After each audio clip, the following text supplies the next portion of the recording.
जय श्री गणेश जी। हर हर महादेव। मैं हूँ आचार्य संध्या सक्सेना, महालक्ष्मी ज्योतिष आध्यात्मिक संस्थान mysterious universe by astro Sandhya Saxena, the secret of Shiv Shakti tantra मंत्र से आज मैं आपको कुछ खास बताने जा रही हूँ। यूनिवर्स में आप सभी के मैसेज भी भेजूंगी, एक छोटा सा उपाय भी बताऊंगी, लेकिन आज साथ में 3 काम होंगे।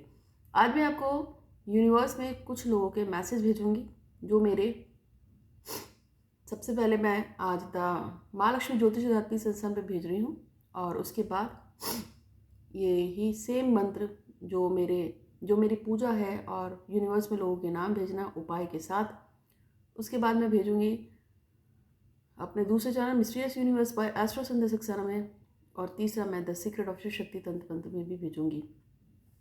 आज हम श्रीमद् देवी भागवत पुराण की पाठ करने जा रहे हैं। आज मैं अपनी शक्ल नहीं, आपको माता की शक्ल दिखा रही हूँ।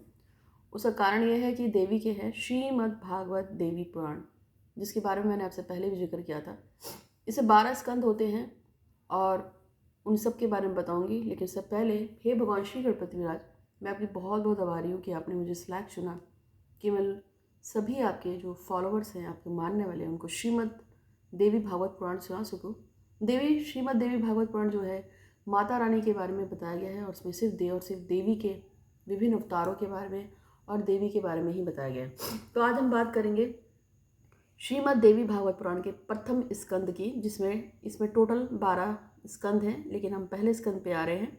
और इस पहले स्कंद के साथ मैं भगवान श्री गणपति महाराज से प्रार्थना करती हूँ कि हे श्री गणपति महाराज, आप आइए लव जो है माता रिद्धि सिद्धि और शुभ और लाभ के साथ मेरे इस पूरे के पूरा जो मैं पहला पुराण का प्रथम स्कंद सुनाने जा रही हूँ इस देवी भागवत का, उस पर आप कृपा कीजिए और आशीर्वाद दीजिए कि जो भी इसको बोल रहा है, यानी कि मैं आचार्य संध्या सक्सेना, मुझ पे, मेरे कुटुंब परिवार पे आपकी कृपा बनाई रहे, और वो सभी जो लोग इसको सुन रहे हैं उन सब पे भी कृपा बनी रहे। और आप सबसे प्रार्थना है हाथ जोड़कर कि आप लोग अपने नाम जब यूनिवर्स में सुन ले तो मंदिर में जाके 100 रुपये का भेंट चढ़ा के आएंगे। और साथ में एक और प्रार्थना है कि हे भगवान नारायण, जो कोई भी किसी भी हाल में, किसी भी परेशानी में, दिक्कत में इस पूरे यूनिवर्स में पड़ा हो, चाहे वो कोई भी प्राणी हो, और उसकी मदद के लिए कोई भी नहीं आ पा रहा हो, तो जितने भी लोग इसको आज सुनेंगे, मेरी आप सबसे रिक्वेस्ट है कि कम से कम 11 रुपये भगवान के मंदिर में चढ़ा के आ जाना, ये कह के आ जाना कि मेरे कुटुंब परिवार की और वो सभी लोग जो परेशान हैं, जिन तक मदद नहीं पहुंच पा रही है, उन सब की रक्षा करे, रक्षा करे, रक्षा करे। हम सब पे कृपा करे, कृपा करे, कृपा करे। तो सभी का भला हो, सभी खुश रहें, इसकी कामना के साथ मैं आचार्य संध्या सक्सेना आपको श्री गणपति महाराज का नाम लेते हुए सुनाने जा रही हूँ। श्रीमद् देवी भागवत पुराण का प्रथम स्कंद में पुराण का पहले बताया गया है, और इसमें बताया गया है कि पुराणों की संख्या कितनी है। तो इसे बताया गया है कि आपको जैसे पता है कि श्री वेद व्यास जी ने सभी तरह के पुराणों को लिखा हुआ है, तो इस पुराण को भी लिखने वाले श्री वेद व्यास जी ही हैं। उन्होंने श्रीमद् देवी भागवत जो वेद का प्रसिद्ध पुराण है, इसको माता जगदम्बा के नाम से उनके चरणों में भेंट किया है। इसमें 18,000 श्लोक हैं और 12 स्कंद हैं। इसकी रचना संस्कृत में हुई है, जिसके बारे में पहली बार बताया गया है, और वेद व्यास जी ने इसको बताया है। अच्छा, इसको बताया भी कैसे है कि इसके बारे में भी आपको बताया जाएगा कि ये किस तरह से किसके पास से किसको गया। तो उसके बारे में बताया है कि अध्याय 2 में बताया है कि नारद और व्यास जी हैं, आपस में बात करते हैं, और शुकदेव महाराज जिनके बारे में आप जानते ही हैं, वो जो है पुत्र हैं वेद व्यास जी के। तो प्राचीन समय में सत्यवती नंदन व्यास जी सरस्वती नदी के तट पर विराजमान थे, और उनके आश्रम में 2 गौरैया थी, जिनको देखकर, गौरैया जो पक्षी होता है, उनको देख के उन्होंने बहुत हैरानी हुई, और उन्होंने उनके घोंसले में देखा कि सुंदर सा बच्चा है। तब वेद व्यास जी थे, उनकी संतान नहीं थी। उनकी बड़ी इच्छा हुई कि काश मेरे भी कोई संतान होती और मुझे भी कोई सुंदर संतान की प्राप्ति होती, और वो सोचने जो लगे कि उनको पुत्र की कोई प्राप्ति नहीं है और क्या वो ऐसे ही रह जाएंगे। पर फिर सोचने लगे कि कभी ना कभी देवी की मुझ पर जरूर कृपा होगी, और ऐसा सोचकर वो शांत हो गए। उसके बाद उन्होंने इसके बारे में वो चिंतन करने लगे, और नारद जी से कहने लगे कि नारद जी बताओ, मेरे कोई संतान नहीं है, मैं किस देवता का ध्यान करूं जिससे कि मेरी संतान प्राप्त हो। तो नारद जी ने कहा कि इसके लिए आपको माता के शरण में ही जाना चाहिए। तो इस तरह से मेरे ये 2 अध्याय यहाँ पे पूरा हो गया है। और इस 2 अध्याय के साथ आपको बता दूं कि रूपश्री देव बर्मन की शादी अजय देव बर्मन से हो जाए, ऐसी उसकी इच्छा है। तो हे देवी माँ, आपके इस पाठ के दौरान मैंने उसका नाम लिया है, तो आज तो उस बच्चे की इच्छा जरूर पूरा कर देना। उसकी इच्छा है कि उसका जो अजय देव बर्मन से शादी हो जाए, तो उस पर कृपा करना, उसकी मन्नत पूरी हो। और रश्मि ठाकुर की शादी कुमार सौरभ से हो जाए, वो एक दूसरे से प्यार करते हैं, हमेशा खुश रहें। राशि के मम्मी पापा भी एक दूसरे से बहुत प्यार करते हैं और एक दूसरे का सम्मान और परिवार पूरा मिलजुल के रहता है। ये 3 मनोकामना मेरे पास आई। इनके लिए आगे की भी मैं कुछ मनोकामना आपको भेजूंगी। लेकिन इसके साथ 30वें अध्याय पे जब हम आते हैं, जय श्री गणेश जी, इसमें क्या है कि भगवान विष्णु जो है बहुत टाइम से युद्ध कर रहे थे और युद्ध करते करते उनको 10,000 वर्ष हो जाते हैं। इसी समय में वो आराम से बैठे हुए थे और बैठे बैठे वो जो है अपने पद्मासन में बैठ जाते हैं और उनका हाथ में उनका धनुष था जिस पर डोरी चढ़ी हुई थी, यानी प्रत्यंचा चढ़ी हुई थी। और अजब से शोक की बात है कि पद्मासन में ही वो अचानक से ध्यान में चले जाते हैं। और जब सभी देवी देवता उनके पास आते हैं तो देखते हैं कि उनका सर थोड़ा सा झुका हुआ है और वो धनुष को पकड़े हुए हैं। अभी सभी देवी देवता हैरान हो जाते हैं कि शायद श्री हरि जो है योग निंद्रा में चले गए हैं, इनको योग निंद्रा से बाहर लाना बहुत ज़रूरी है। तब वो बहुत ज़्यादा ढूंढने लगते हैं। उस समय ब्रह्मा जी क्या करते हैं, वर्मी नामक एक कीड़े को उत्पन्न करते हैं और सोचते हैं कि इसको मैं भेजता हूँ, अगर ये जो धनुष है उसका धागा और लकड़ी को कुतर देगा तो कुतरते ही क्या होगा, धनुष जो है वो विष्णु जी के सर पे लगेगा, जो ऊपर का भाग है, और विष्णु जी की आँख खुल जाएगी, क्योंकि उनको जगाने का तो किसी के अंदर भी हिम्मत थी नहीं।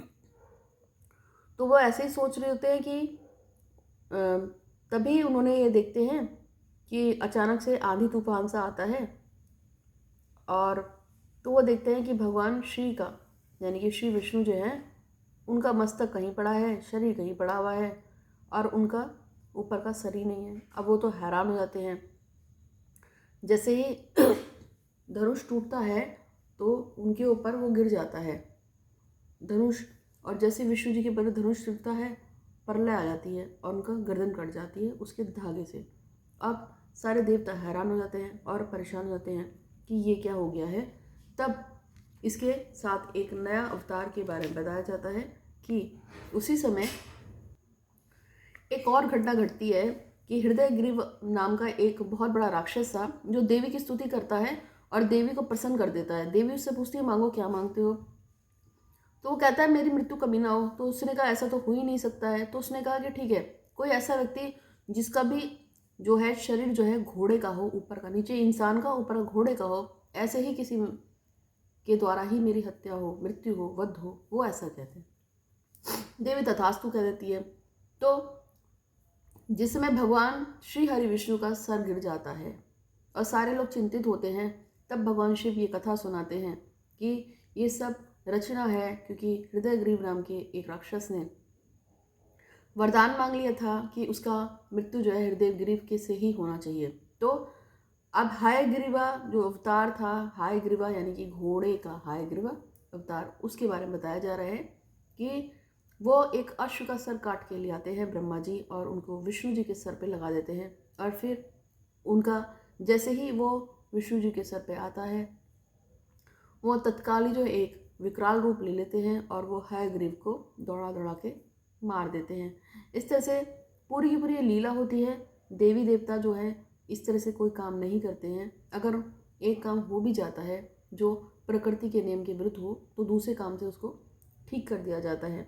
इस तरीके से ये पूरा का पूरा जो मैंने आपको अध्याय सुनाया है, हयग्रीव का, हयग्रीव का अवतार ये भगवान को हो जाता है।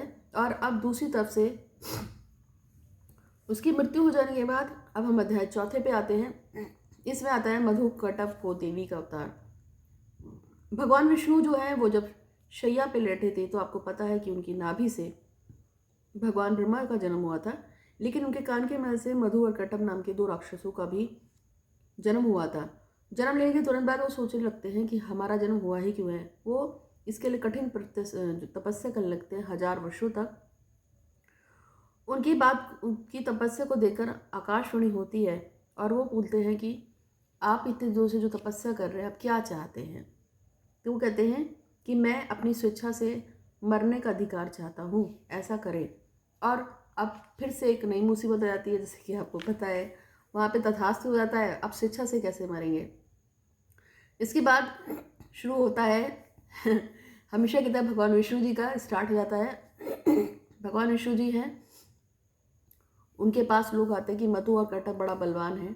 और इस देवी भागवत के हिसाब से जो कहा गया है कि शेषनाग पर भगवान विष्णु जी की शैया होती है, उनका ध्यान टूटता है, ब्रह्मा जी सामने खड़े होते हैं और वो उनसे कहते हैं कि हे प्रभु क्या करें। वो कहते हैं कि कोई बात नहीं। तो भगवान जो है उनको कुछ जैसे कामदेव होते हैं इतने सुंदर है, इसी तरह से भगवान को भी कामदेव की तरह योग निंदा से टूटने के बाद एक षड्यंत्र के तहत भगवान को भी सुंदर बना देते हैं कामदेव की तरह, जिसको आप मोहिनी के नाम से भी जानते हैं। और उसके बाद क्या होता है, वो वहाँ पर आते हैं मोहिनी के रूप में और एक सुंदर रूप के साथ मधुकैटभ के साथ युद्ध करते हैं। लेकिन होता क्या है, अध्याय नंबर 5 मधुकैटभ के द्वारा भगवान विष्णु का वध। और इसको बताने से पहले हे भगवान श्री गणपति महाराज, वो सभी लोग जो मुझ पर बहुत विश्वास करते हैं उन सब पे कृपा कीजिएगा। और ये करण सेठ नाम का लड़का है जो चाहता है कि यूपीएससी के एग्ज़ाम में वो क्लियर कर ले और उसकी गवर्नमेंट जॉब लग जाए, वो एक अच्छा PCS ऑफिसर बन जाए। तो हे श्री गणपति महाराज, उसकी मनोकामना को पूरा करने के लिए धन्यवाद धन्यवाद धन्यवाद।